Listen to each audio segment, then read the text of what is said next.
Brandon Rochelle, Brandon Wiley, and Brandon Edmondson. Those are the ones I have. Yeah, right. Alright, this is just the, I might have already turned their dues out. Those are the folks who did theirs late. Okay, well you guys will be happy to know. Okay, first of all, let's go ahead and get out your work graphic.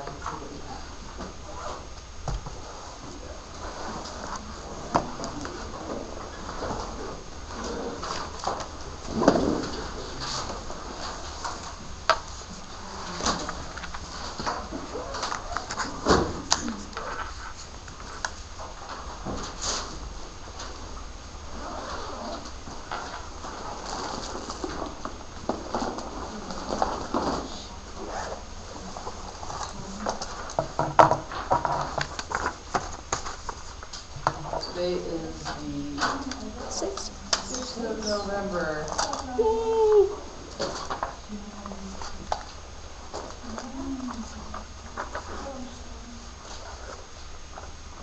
Anybody need a sleeper?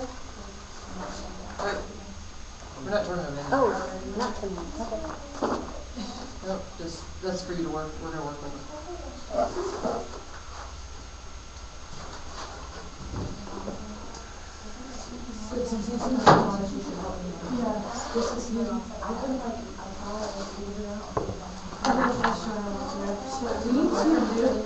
It's like so weird that you just have to watch it. I thought about doing this each while reading, but I was like, Yeah. Okay, let's get started so that we can get out of here. We'll go early if we can. Okay, so here's the deal. Your working rough draft is due today. We're going to work with that. I'm going to let you guys do some peer reviews. On your peer review, I would really like for you to be like ultra critical. If you know that that paragraph, for example, does not meet the standard of a unified paragraph, let your helper know, those types of things. Ultimately, English 090, what your objectives are, basically, is a foundation for understanding sentence structure, paragraph structure. So when you come out of here, if you guys are good at thesis development, developing topic sentences and concluding sentences, and developing your conclusion, that will go a long way towards doing well in English 121, 122, whatever the 120 series is. Okay. But I'm going to tell you that in this class, the way that they kind of structure how we're supposed to evaluate students. Remember, I have that mentor, and he kind of guides me through, well, you know, you should be looking at these things at this level kind of thing, and some things you can let go, and you might let them know that they should fix it, but you don't necessarily take out points for them having to fix it because it's above them, above that kind of class, and so on and so forth. And so,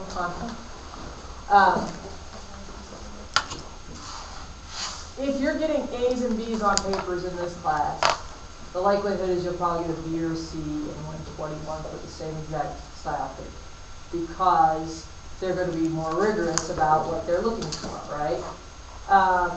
And that's overall grade too. If you get an A in this class, the likelihood is you will be successful in 121 with at least a C, a C or better, which is what they want. C's or better. Okay, but if you are getting a D or an F in this class, you're really, really going to have to work. Now, somebody is going to leave this class with a C or a D, and then they're going to get a better grade in another class. They're going, ha, Miss Benjamin's wrong. But that means you worked hard for it. Okay, that means you stepped up your game. You didn't let so many things, maybe you got your homework in better on time. And that's great. If that's what you do, that's great. I'm not going to pat my back and say, oh, I got them, yeah, you guys earn you earn your A's, you earn your F's. I don't earn them for you. You earn them. I love how it's always, oh, I got an A. Oh, that stupid teacher gave me an F. Right? It's like, you earned your F. So, you're earning your grade, but just know that if you're getting, like I say, if you're getting a C on your papers here, you really need to step it up. You need to start looking at things like, do I understand what a thesis is? If you still don't understand that a thesis is the position that you want to take on your paper. So what I'm wanting to avoid is, say for example, a person gives a thesis statement for this rhetorical analysis. And their thesis statement will basically say, like, they'll try to summarize the speech. And that's not what this paper is about. It is not about summarizing a speech or summarizing an ad or anything like that. But some of you will have that issue. The purpose of your paper is to analyze the piece. I did read some of your paragraphs about the 9/11, and I had a couple people who wrote or who said things like, I was so angry about what happened and but they never dealt with the writing, the piece. Okay, there's sometimes you'll read a speech and you won't know what happened before and after. You're just looking at the speech. They never discussed the speech. They discussed how they felt, some 12 years after the 9/11 happened, and they're like, I'm still so angry because the president didn't do anything about it, and our government is still in disarray and this and that. And I'm going, oh, you missed the point. You're supposed to analyze the speech as it is, and the evidence has to be in the speech. Everything comes from there. Okay? So, yes, you can have some outside influence like understanding the occasion and understanding the background of what's going on. That's part of analysis as well, but you still have to glean your evidence from the speech or from the ad or what have you, okay? So make sure you do that when you are looking at your thesis statement. Since we are looking at emotional, logical, and ethical appeals, that's what you have to say. These things appeal to me as a consumer in these three ways, ethically. It's okay if it had a lot of emotional appeals. What happens if it had a ton of emotional appeals and not very many, or you couldn't find very many logical appeals, or maybe they weren't very good at making a logical appeal? For example, let's take the Geico commercials where the guys are strumming the banjos, and he goes, and there's a witch flying around in the broom. It's a great commercial. Before I say Geico, did you really remember it was a Geico commercial? No. You didn't. I think that it's a very memorable commercial, and they're using satire and it's funny. And one can imagine the logic of if you were a witch, how fun it would be to be at a broom factory. But then the guy goes, I'm standing up to her, and then the other goes, no you aren't. He's like, no, I won't. And you're like, what does that have to do with the color of pea green pink? I don't understand. That's what we used to say when we were kids. It's about as clear to me as pea green pink. And everybody's like, what is pea green pink? Exactly. It's not very clear, is it? Right? But, so when you're looking at your ad or whatever, and you say, okay, well, it's got a lot of emotional appeal because it's it's satirizing, it's funny. I get that. I kind of want to hear more. I remember it for months and months on end, but I still don't know what product that they were trying to get to. And if you do remember that it's Geico, still, what is the connection to Geico? Okay, how many of you guys know who Mayhem? Oh, who? What is it? Oh, it's Insurance, obviously, but what kind? State. Allstate. Yeah, it's Allstate. But I don't know that it ever says it because it keeps saying cut rate insurance, your cut rate insurance. At the end, at the very end, like the second, they're like, Allstate. Like they stick it up there or something. But yeah, like folks actually make a voice, it's an Allstate. Yeah. So you can talk about how it lacks a logical connection to what it's selling. You could talk about how it's a stretch to see, like, the witch, you know. Even when the guy's like, I'm going to stand up to her, you don't quite understand why he needs to stand up to this witch, except for that she, like, looks at him and grabs the new broom and goes off. Yeah, it's quite odd. It's funny, but it's odd. So as far as logical appeal, I don't see a lot of the logic in that commercial, other than that memorabilia. You know, it's a very memorable piece. And then for ethical appeal, how much fun is it? Is insurance fun? And is that what they're trying to get at? They're like, how much fun is it? Oh, it's more fun than they have a few. They have the there's the watermelon, and then oh yeah, Gallagher at a farmer's market. farmer's market. To me, that's just stupidity. It's not even funny. Of course, I didn't like Gallagher much when I was a kid anyway. But understand? So ethically, are they telling anything real about their company? Are they telling anything about are they giving you statistics? Are they telling you how, you know, that you're going to save money? Other than, how happy are Geico people? They're happier than the witch in a factory. Okay, so they're happy. Why are they happy? And so it makes people jump to conclusions as to why people are happy. It doesn't explain that they're happy because they get cheaper prices, or are they happy because their coverage is always adequate, or because they've had experience with them prior. It really doesn't show any connection.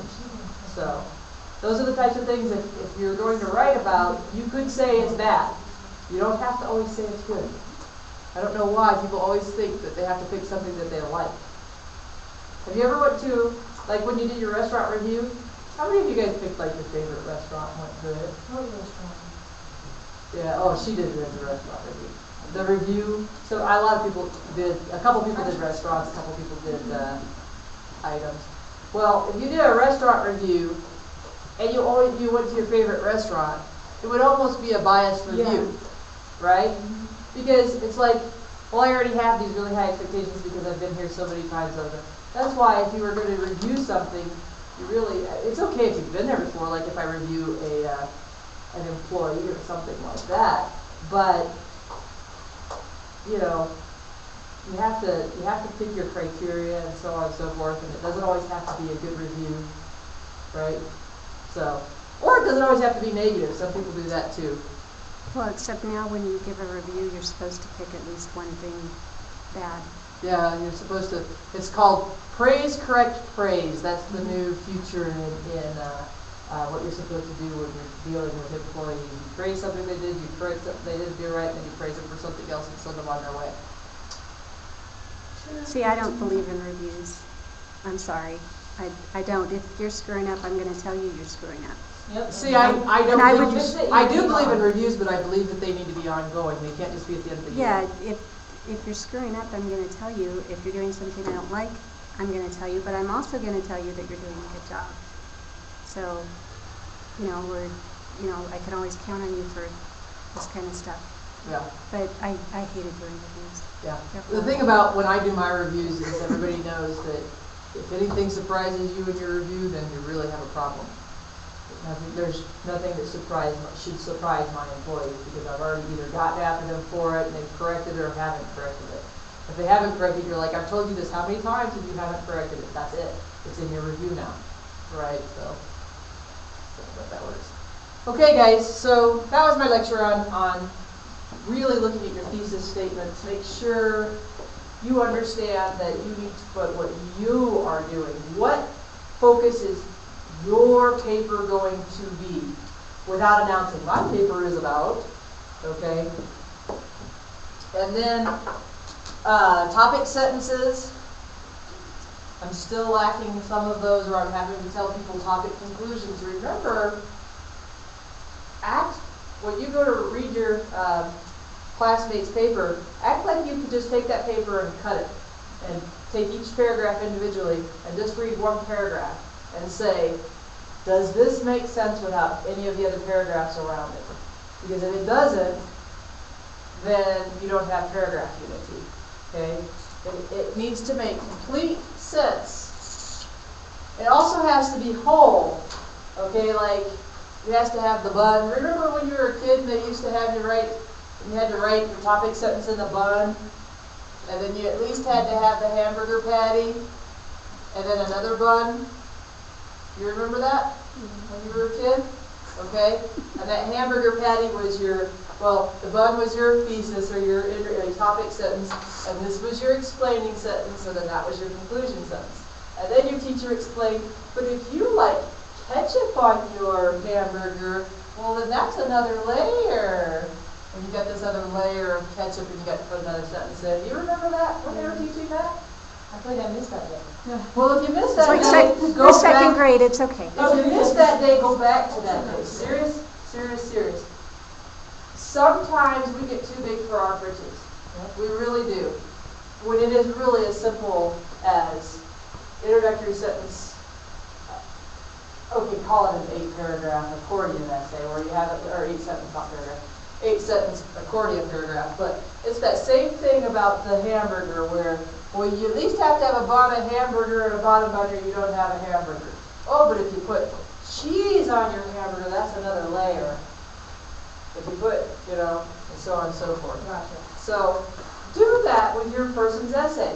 Do they have an introductory sentence? Do they have a concluding sentence? And then if you're not looking at it just totally individually, you'll say, does their paragraph conclusion kind of tie back up to their thesis? Okay? So do that. Then the very last thing, as you saw on the assignment sheet, it said that the 3 things that I'm looking for is content and development. So develop means that your paragraphs are adequately developed. Your paragraphs are not adequately developed if I do not have some specific examples quoted from your either speech or whatever. Specific. Okay? It's developed but not adequately developed. You understand? It says organization and thesis. And then it says mechanics, right? And conventions. Mechanics and conventions. Mechanics is spelling, punctuation.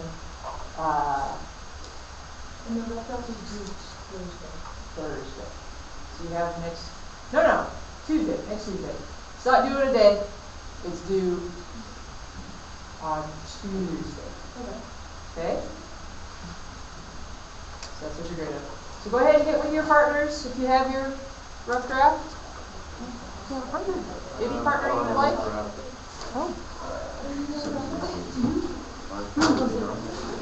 Find a partner close to your own size. Here you go. Show it. Okay.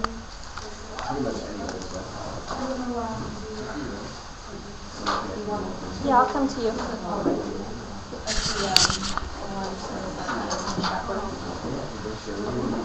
Why don't you have yours? What? Why don't you have yours? I don't know. I think I lost a sheet. Upside down.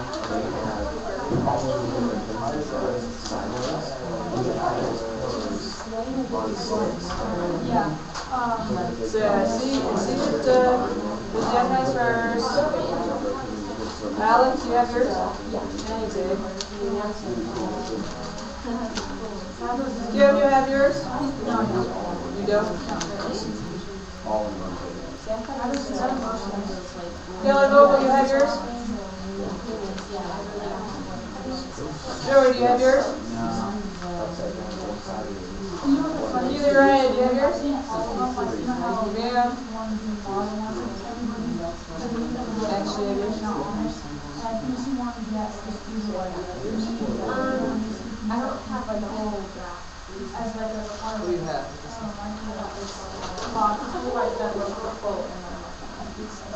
Really sure. I'm just so. I'll give you details, but how's that? Shannon has hers.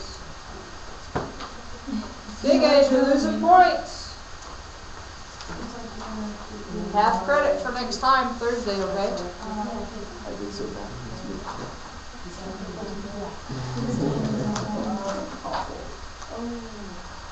Basically, I guess I just rushed through it because I missed the day and I wanted to make sure I could catch up. That I didn't really correctly read everything. For test if it's still read. So you cut off a small piece of the sentence and it's a completely different thing. Yeah. And So that's a question. So I doing mine on the TV show Baking Omelette. Yeah.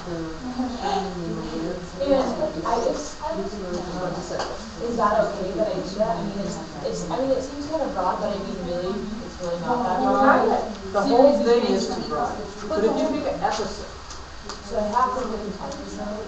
Yeah, because it would be too hard for me as an evaluator to, you know what I'm saying? That means like saying all of Barack Obama's speeches, you know, all the inaugural speeches. What she's doing here is like a whole series about how these honest people are trying to live in New York. Yeah. It's I the think she's seen craziest it place to every ever day. live, you know what I mean? Right. And It's so, super unrealistic. and every episode's just, it's basically like a breaking Amish version of Jersey Shore. Every episode is You could use that as an overview of like the occasion, you know what I'm saying? But I would pick a specific.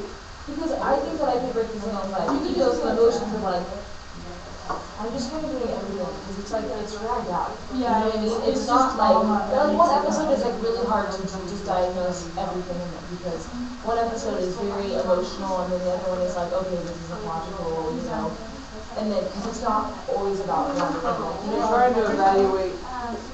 Because the season is kind of just broad, and I think you've seen it, or you know Because what I'm like talking half about. of she has basically an example of one of the girls who's trying to find her biological parents. Yeah, and her parents the lied Amish to her. community lied to her, so that's why she And, can't just say. but isn't like the Amish tradition like you're supposed to be like, very truthful and like God who was Well, they'll excommunicate you for it. oh yeah, for sure. But it's just fun, I think that it's And then like because it's so broad from the logo, it's right, that's logic.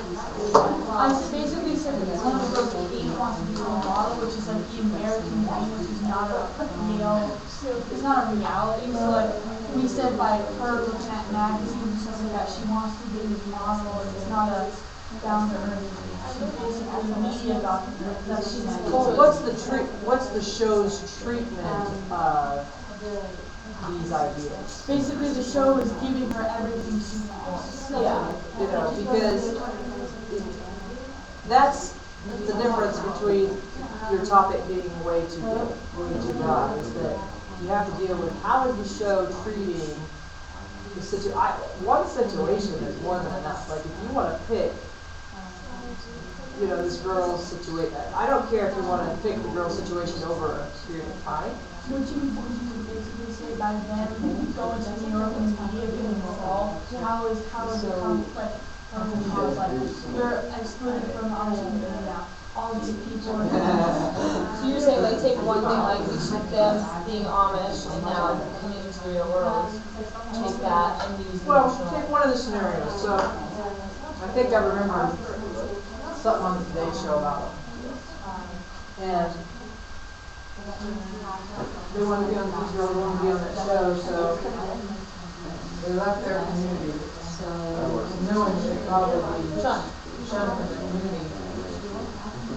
And like one of them got a DUI the first week out there. No, she got a DUI before. Or something like that. And they worked all around the lab, she said it was on. Yeah. And so what you talk about is you can even go and say, you know, I'm doing this verbal analysis on what is the appeal you know, emotionally, you know, as an American girl, all of them, this girl is either deprived of that most of their life, and shown a totally different lifestyle, but is expected to adhere to that lifestyle with what's kind of going on around you. And so, you have to maybe interject how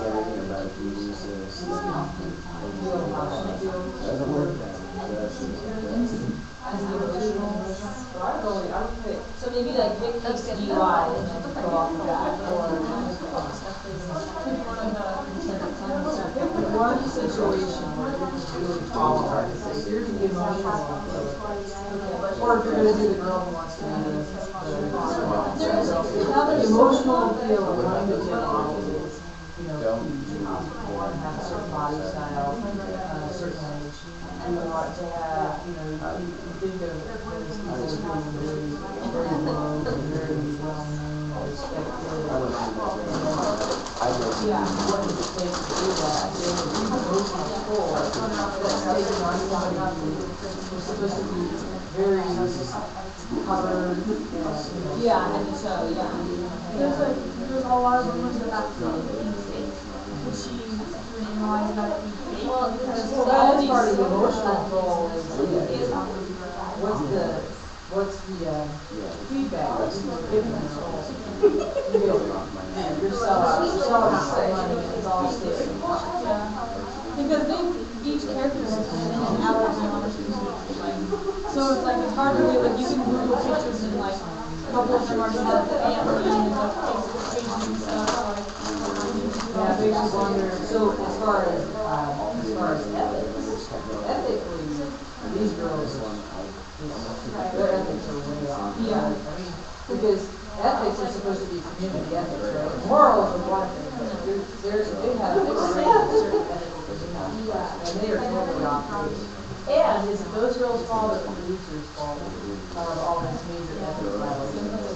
You know, our society going, money's more important than what you have in your life and your family. And you can basically say like, now they're probably gonna ruin their life, and you drink and party and stuff like that. Is whatever paycheck they're gonna get for, you know, what do you guarantee on the show? 13 episodes in the entire year is considered a full run. Take 6 while they're pilot, they were pilot people in the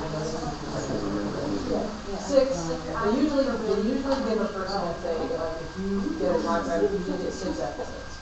And after 6 episodes, they'll quit because, and then they can choose to extend you for a full year. Oh, that's Or fine. they'll do 6 episodes, then they'll take you off and they'll put you on a month later, usually 6 episodes with the rest of them you made, and then after that, later on, it's 13 episodes, 13 to 16 episodes a year. Considered a full run. So Jersey Shore got 5 episodes. Yeah, so they had 13, so they had 6, and they went back and played the first 6, so they got 6, 13.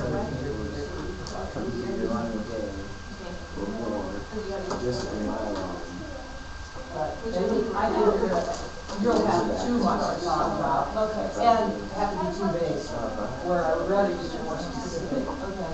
I can do that.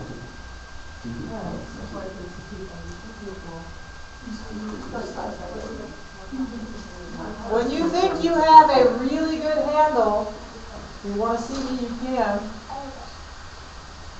Then you may go for the day and vote.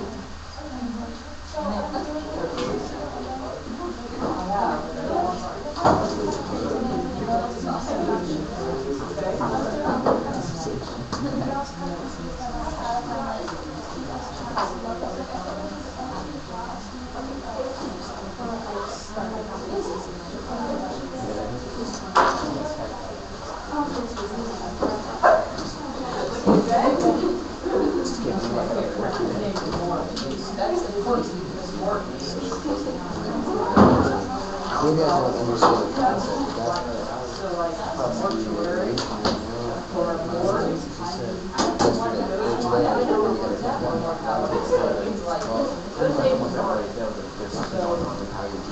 Yeah. he's going to say, this is me.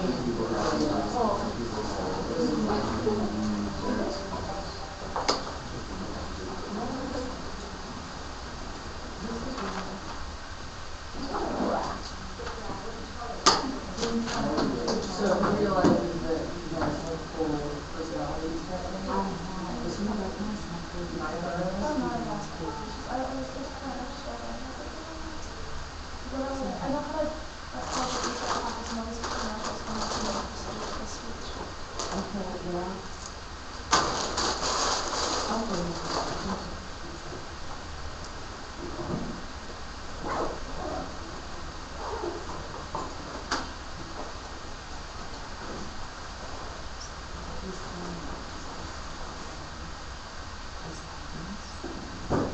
This is really good, not even just the finance, but there's each personality having its own state, to have one that's probably considered they'll probably have even categories as his,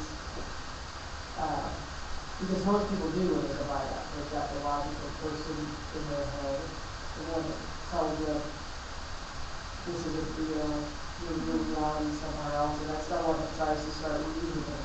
So usually in multiple personalities, you'll see the voices of reason. You'll hear the voice of that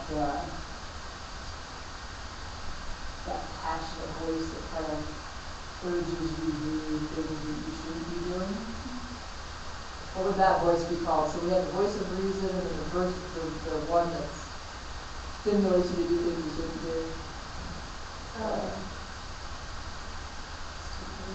I know. Your conscience. Right, your conscience is a reason. Which program are you doing that? The super window? I thought we had a different, there's two others that are trying to figure it out, but one has a person that has schizophrenia. And I believe that's,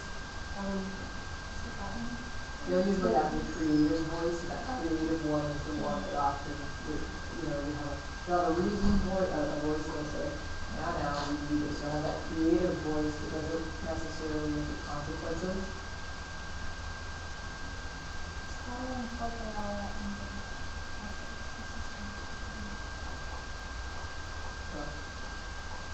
And then you'll have the voice of, so if reason is logic, and creative would be emotional.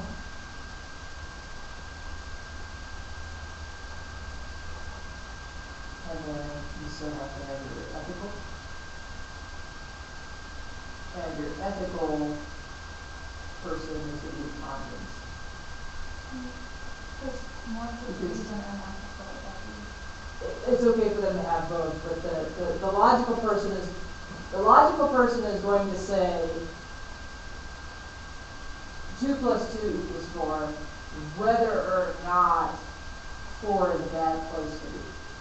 Okay, so the logical person is going to say this is the best way out of this, or if we do this. So the ethical person is going to say, the logical person can say the best way out of this is to kill them. The ethical person is going to say, we can't kill them. Okay. And the emotional person is going to say, we can kill them really well, but there's no real. So you can kind of think of that. You could discuss how each of his voices. So we got a paragraph about logical. How does his logical voice sound? What are some of the logical things he says? So. so all three was like, he just nervous. So what are the? I'm a quick person. Yeah. What are the logical, or I guess you could say statistical, factual things he said. And this would, for creative, that's the kind of things that he makes himself or others do. And how does that creative or emotional person, what's the feeling of that dopamine, that feeling good, doesn't matter what the consequences are. And then the ethical person is going to look at the consequences and say that that's good or bad.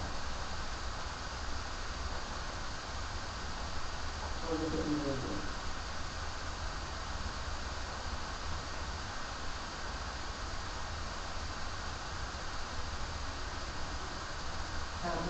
conscious is a, you know, like a devil, little angel, angel, the devil says, devil's the emotional or the spirit of like, apple, or you can learn all this stuff, and like in the property going, no, you're not supposed to eat the apple. Okay, so you do it that way. You could just say, what are the things that he says or does that's logical, or what he does the emotional, what he does exactly. So.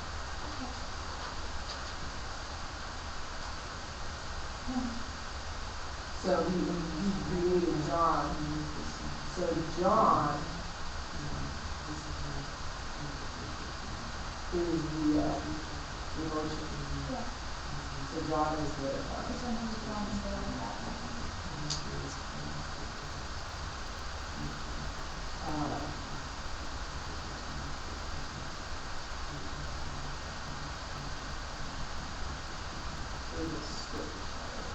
So John, so he's the logical and ethical, and John's kind of John's the will.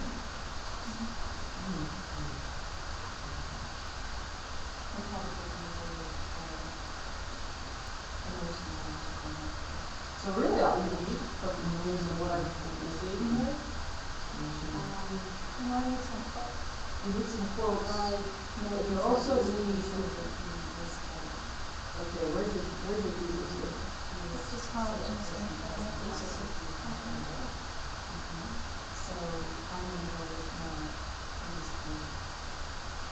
Okay, so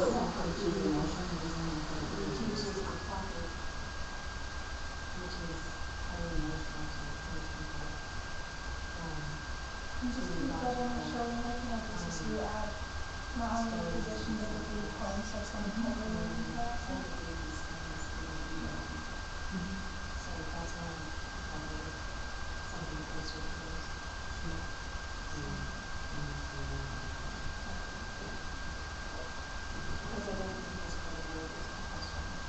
okay, so see how this changes the thesis, and I would move it. So it says the content of any movie is oftentimes the most important part.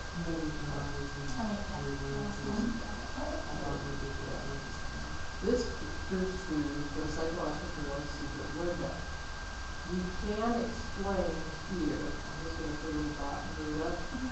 This is where you can give a little bit of the background. Like the story of what's happening. Should I give you the whole story or just a part?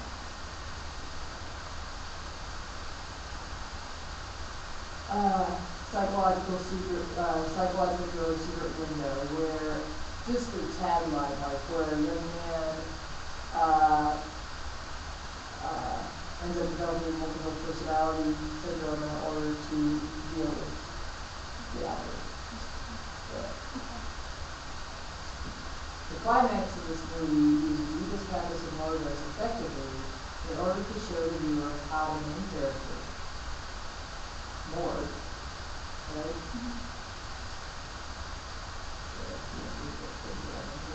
Mort has gone insane.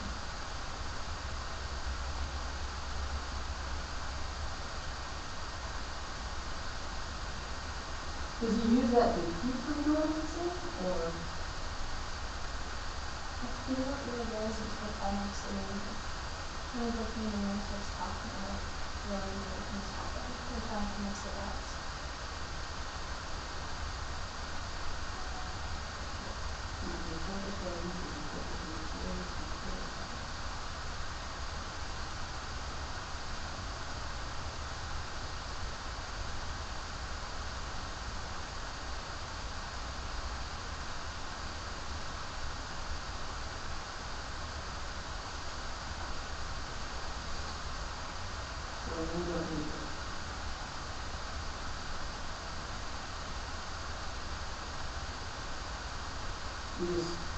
And you won't, especially once you get a little bit of letdown, when you're staying out that paragraph anyway.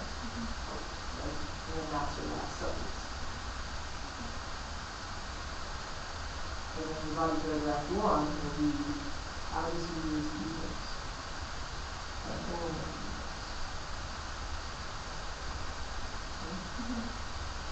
And then 2, this guy comes in. And that's an easy transition, right? Because you can say, then he transitions to this, you can say, would want transitions to into being transgressors, whatever, into being completely different personalities. You know, using logic, I just talked about more and how logic and stuff. Right, and ethos is ethics, pathos is emotion, and logic is the end. And he starts realizing it, that realization, that voice of reason comes at the end of the show. So it makes sense to go ethos, pathos, logos. Because you talk about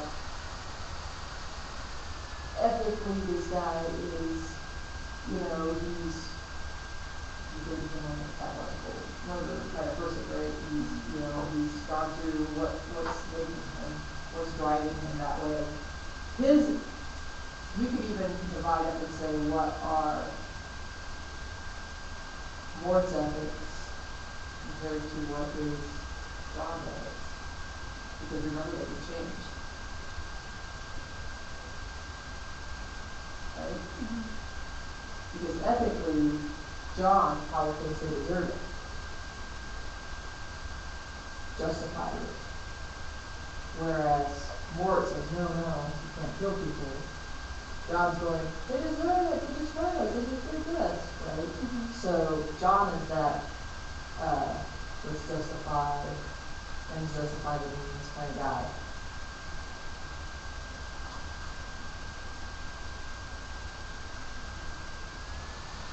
Whereas Mort, he's literally a epitome of life. That's probably why they call him Mort, and he's trying to, he's the only rational. So he's trying to rationalize how one ought to do it. One ought to do it this way. And then John thinks, oh no, if I can justify it, I'm going to do it. Okay? That makes sense. Okay, well, that's a lot. Thank you.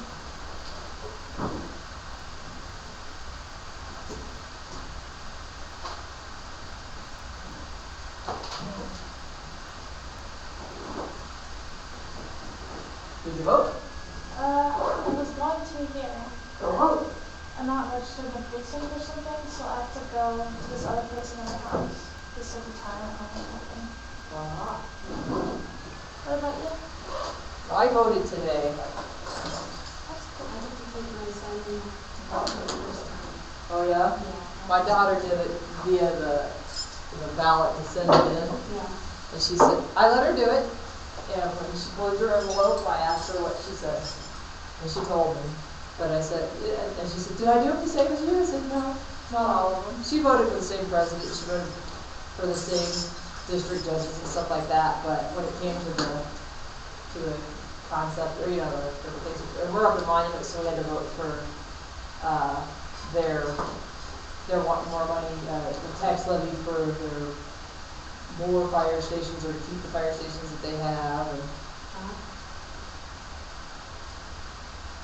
And I don't necessarily think that they need more money, especially the way they worded it.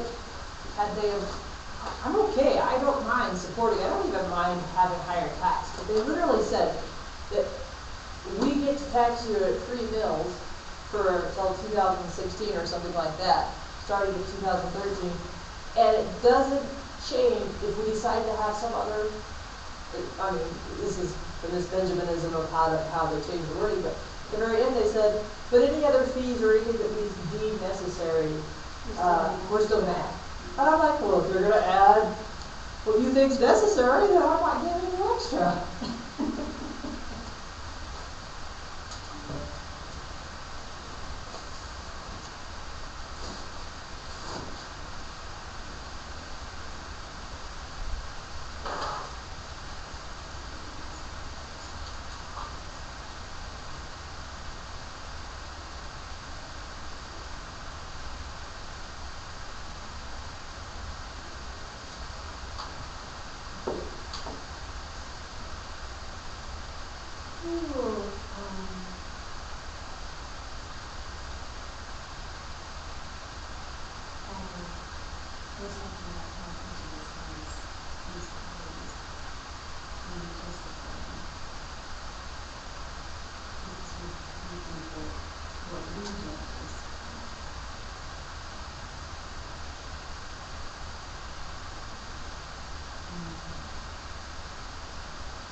not unless it's like a, not unless it's like a, narrative or something like that. Well, when you tell the story. Yeah, like a first person narrator, yeah, like in that expository piece that maybe you're trying to explain something, you could say, I did this way, but. I think in mine, as a conclusion, I put down, personally, I feel. Never I feel. You know what I feel means? This is I feel. I believe, I hope, I know, but not I feel. I believe there is information for everyone. I believe this. I believe is okay.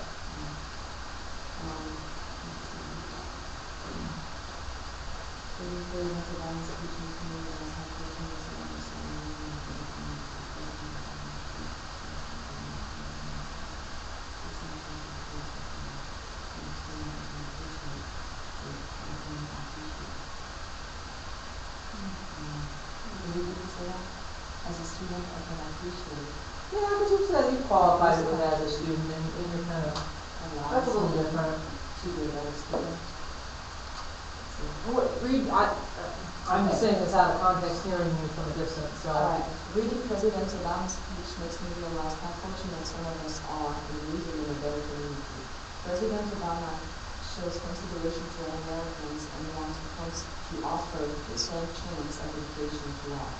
As a student, I can appreciate that this country allows me to be a better student. All the equipment, computers, and teachers provided to help me That's okay, you just put in personal. make a big difference in the way I learn and succeed at school. When I say I believe the reform we want to implement for everyone is fair and that everyone will profit from it in the long run. Students who want to succeed, will try their best. You have to read, his speech. I mean, he's really got a good speech. I remember the speech.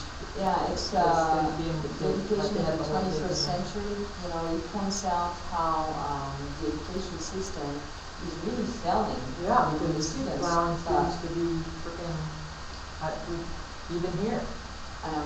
It's like, and you really want to come in here, I don't point it out and embarrass anybody, but you earn your ass. Exactly. Yes, we do. Yeah. Students who want to succeed will try their best. Teachers will be more willing to work harder if they would get compensated for their hard work, and parents will be happier by seeing their children succeed. The reason I'm relating, to those teachers, some teachers they're in the hard part of town. And guess what? In his speech he mentions, that some teachers they just get whatever, I don't get enough money for that, and they move on to a different place. Well, I was the dean at West Middle School. Okay. West, you know that the West Side is very poor. And literally 87% of our students were very uniform. And when you have that kind of a group of folks, like, you never wanted to be there the week before the holiday, because it wasn't that the kids were so anxious to get to the Christmas building, it was because they were anxious where they were going to go and have food, or if they were going to go to the Christmas building, or whatever, and it was just really very difficult, because as an educator there, well, heck, I could come up to this affluent District 20 neighborhood, and I get all the, and I get, look, new computers and iPads, they're giving third graders iPads. That's the goal for District 49 right now, is every third grader and every third grade teacher has an iPad. Yeah. I'd love to hear that from District 11. But the thing that really strikes me is that, and he brings it, he brings it up in his speech, how this girl had to walk, to a little town because she was not, allowed to attend that white school or well-off school. Yeah. And but in some areas of town, teachers will point the fingers at some of the kids too. I hear it from other parents, That kind of first person is okay. What's not good is when you get that It's actually called second person you. It's an inflected word, and I got one. I just want to take people and strangle them because people don't take kindly to you tell them what they do. And then they dismiss your entire argument because you're like, well, I'm not that way. Yeah. Don't leave home. Well, you'll have to I got time called I'll on tell credit you. for being first person, and I'm like, but that's what he said. Just like, no, you can't say that. Let me see yours. I can see what you. She's right, I was not. Merciful to the mercy.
Yeah, because see, you're giving the background and not the speech itself. Right, it's more of the summary of speech and got it. Okay. And that will help you, and that's okay, that's why, and see, if you want to bring whatever you can on Thursday, I'll as a, so you already just have some. I'll definitely go with these three things instead and how to others those things. And see, that's what a lot of people miss, and I know they do, the teaching point. And it's okay, this is the class to make that mistake in, because if you make that mistake here, you get to 135 or I teach all the way to 400 series English. And you get up to some of these, this, and it's going to be pretty hard to handle. Because I'm almost like, there's no emotion whatsoever in your face. But, did you get that? You need to make these mistakes here because you're not going to be reprimanded so bad, so badly here as you would be if you were, given opportunity to use it. Because I still look, the mechanics are still fine, there's a couple of issues like lights and such and such. But your mechanics need you to be on. So you still get your points for mechanics, you still get your points for the department, the appropriate MLA and all of that. Your content is pretty good. I'd like to get your opinion on that, because the most of it around. I'm not sure if I'm capturing, the attention to this meeting. Yes, please. Yeah.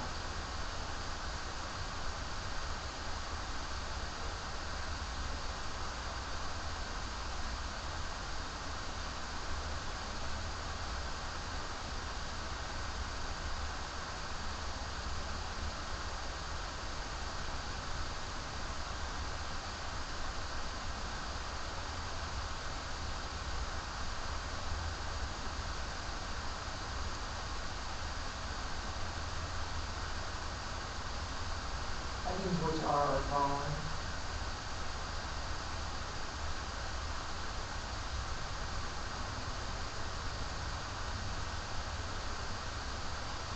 You can choose.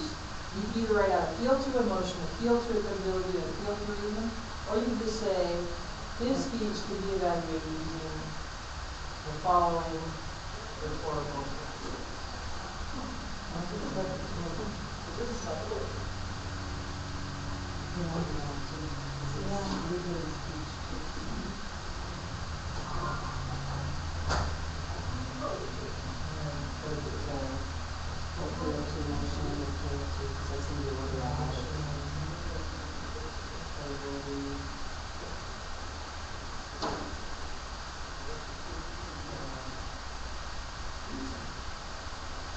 There's a thing called parallelism.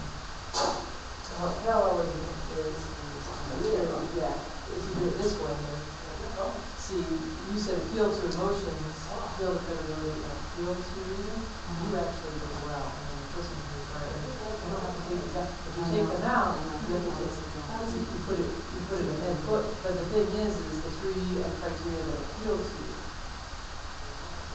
that's why she took it out, because you have this in one spot. But see, when you look at the conclusion of the one, 7 pages, come on now. I kept mine at 2, okay? That's right, okay? it was really hard. It has a good speech here, and it was really hard for me to stop. So you know, look at this here. The president's speech was well presented and had a appeal to emotions, appeal to credibility, and appeal to reason. But I put in my own things in there, you know, why I So think. why is this a separate paragraph? I don't know, when I went to the writing center, they said it's too long, we need to separate them. I'm like, okay, it's gonna confuse everybody, you know, because I had it where I think had. it's really confusing because she starts talking in the first person view, and she's The rest of the paper, Yeah. see, I assume from my personal experience, Be careful, some of them it's from, the citation from him, and some of them, you know, it's me talking, so.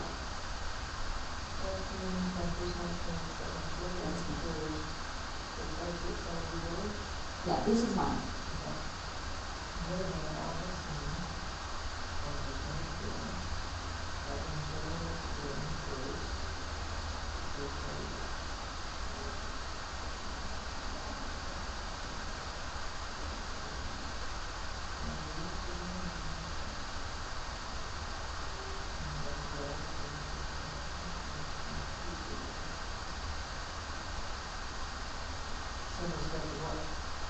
And the person.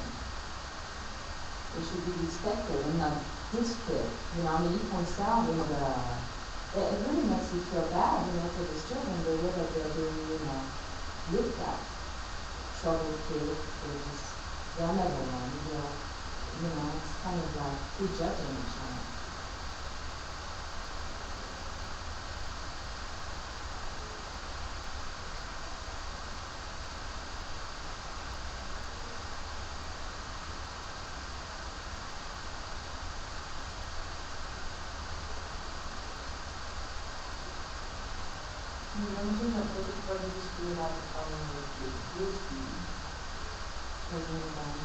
Obama mentioned that for public speakers. Because again, I should go to the part. The president says, or the president explains.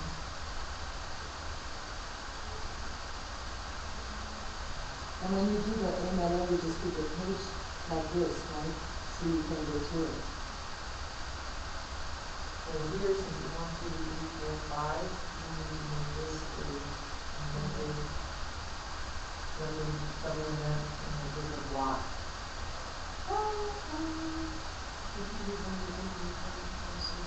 Yeah. Yeah. Another copy. And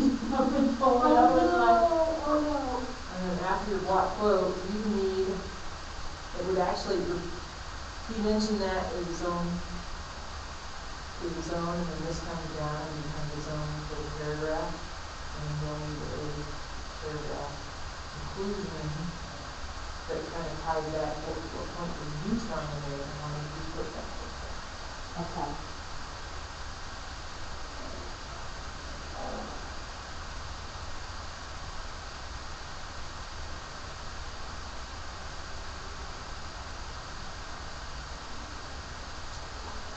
And then here, You're gonna conclude when all the way there and then all that.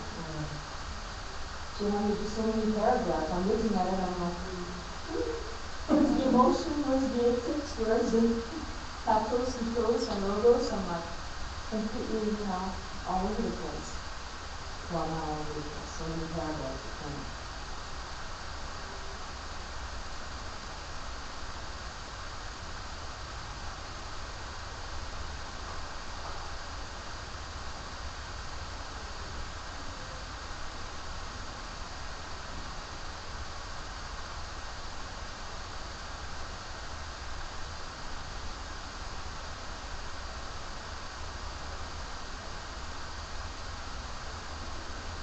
This is where you need to get that out.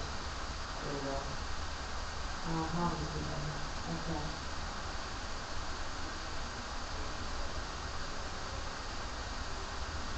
Okay.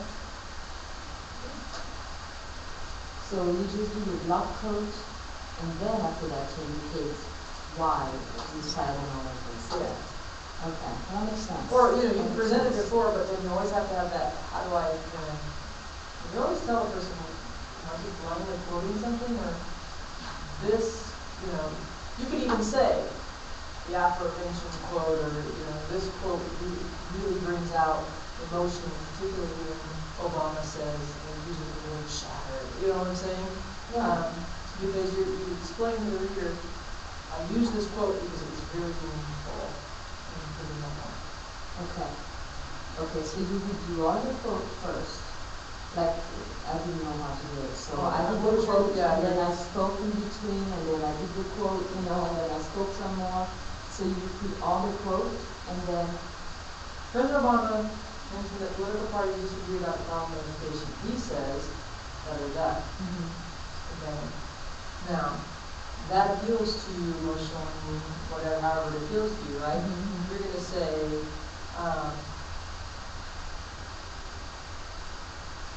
it's important that we are all on the same page. well, kind of like that. I feel fortunate, to live where I live and to have all the amenities I have. Right. Compared to other kids. But you still, see, others will make excuses for them when they won't be them. And you say, then you will have, just a sentence or two, kind of ties back up and, this,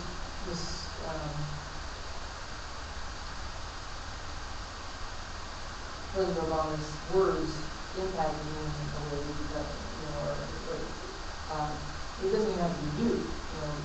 Readers can take from this that Obama believes, in equality, He believes in what? and he believes in equality, and he believes in no excuses. Yeah. Oh, that's what okay. Yeah.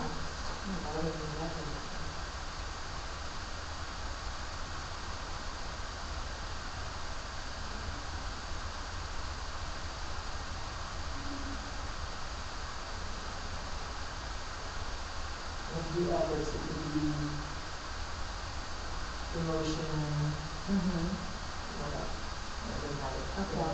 The demonstrating Obama's words are Logical argument is.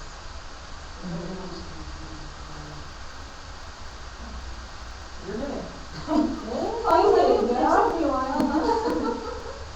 I felt really bad when I left the reading lab today, and I was like, oh my gosh, I was just so dangerous. Well, you know what? I've been working on it since, I knew it was starting, so I didn't know what I was going to go with. Oh, you know what? So, Work on it. We'll do some feedback on Thursday, and we don't even have to have it in until next Tuesday. I do have a question for you about the study. Originally it was for vision background, but it's also available in magazine. What did you use? I actually used the online format. Just quote that. So do I set all the anything? Nope. Or just Just okay. that's it. This is great. Well, I went back and watched those couple of things too. Yes, we do that. If you watched it and that influenced, in viewing the speech, if you mentioned it and said, in viewing the speech, the inflection in his voice when he says this word, or when he says this, kind of indicates to me that he is powerful and sure, because, you can't hear the tone as much as you can. Yeah, well, if he says a certain place, he's telling you, stop it. That's what he says, literally. If you're judging people, if you're fighting judges, if you're gossiping, stop it. And the audience laughs, because, gee, that sounds simple. Yeah, so that's. Kind of like Dave Ramsey and his whole, here's how you save money. Stop spending what you don't have. Duh. Sounds good. Sounds easy, huh? Yeah. You don't have the money to buy that yet? Guess what? You can't buy. It's kind of like when you come to the school. You're like, man, I want something out of the vending machine, but I don't have any quarters. Guess I don't get anything out of the vending machine. That's right. Will it take its money? Now they take credit cards, but there's no way I'd ever do that. I don't even put the business I have owns credit cards. I own debit cards. I don't put stuff. Smart. I have